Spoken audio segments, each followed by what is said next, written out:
So ఈ 7th class examination అంటే public examination. ఇది ఒక మొదటి మెట్టు. మీకు భవిష్యత్తులో మీ యొక్క జీవితాన్ని తీర్చిదిద్దుకోవడానికి ఒక తొలి మెట్టు. మీరు నిర్ణయించుకోవాలి అంటే మీలో ఒత్తిడి లేకుండా నిర్ణయించుకోవాలి.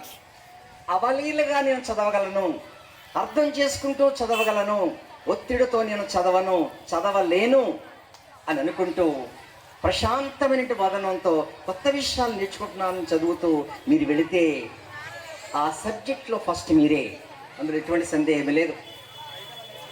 ఈ జిల్లాలో తప్పనిసరిగా 7th క్లాస్లో ఫస్ట్ నేను రావాలి అనేటువంటిది మీ మనసులో ఏర్పడాలి. డిస్ట్రిక్ట్లోనే ఫస్ట్ రావాలి అనేటువంటిది మనసులో ఏర్పడాలి. అంతేగాని ఒత్తిడితో కాదు, నేను సాధించి తీరాలి అనేటువంటిది. It's very important. Planning and intelligent hard work. The intelligent hard work is nothing but creativity.